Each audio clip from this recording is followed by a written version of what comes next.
Be pitting up the Casio G-Shock up against an Apple Watch, up against a fancy dress watch. First up is the fancy dress watch. This one happens to be a Fossil watch. It's actually over 10 years old now. It was a gift from my brother. It has very limited features. So you can view the date, actually just the date. Like if it's the 20th, it'll just show 20, not even the month.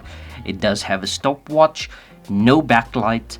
Next up we have my Old Faithful, which is the Apple Watch 4 44mm. If you haven't seen that review as yet, please have a look, link up above. Now this watch happens to be my favorite when it comes to fitness tracking. So every time I'm at the gym, I put it into strength fitness or strength workout. It basically tracks your heartbeat, time of workout, how many calories you burnt, that sort of thing. So if you want a fitness tracker, then the Apple Watch is your go-to device. It's also perfect for that seamless integration with your iPhone. So if you have any form of notifications, it gets pushed to your watch, whether it's WhatsApp or emails or even calls. Next up, we have the newest addition to my watch collection. It is the Casio G-Shock basic digital watch, but it's incredibly rugged. So it's water resistant up to like 100 meters or so.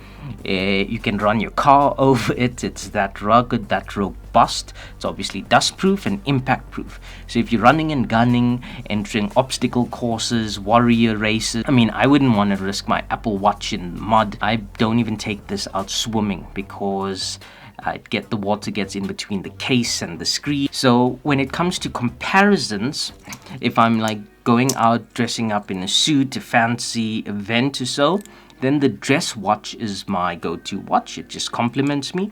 Obviously, with all watches, you can pair them. So for example, with my Apple Watch, I have this fancy dress watch band. It does complement it, it does look well, but I still go with my Fossil watch when it comes to those type of events. Like I said, the G-Shock is my newest addition, so I do plan on entering, for example, warrior races in the near future. This would be the watch on my wrist. One thing to keep in mind is that these watches are said to be quite big, broad and heavy. This version isn't so big, as you can see it on my wrist. I suggest you try them out before buying them. For example, this 44mm Apple Watch with the case, it's about the same size on my wrist. So all in all, it comes down to lifestyle and aesthetics. If you're like me and you like a big watch face, either the G-Shock or the fancy dress or even the Apple Watch, it has to be the biggest one possible just to size well on my wrist. If you're into action and adventure, I would suggest the G-Shock. If you're into fitness training, particularly in the gym, or maybe even some types of sport, then the Apple Watch would be better suited for you just to track those down. Also, if you're a techie like me and you want a mini computer on your wrist, then the Apple Watch would be your go-to.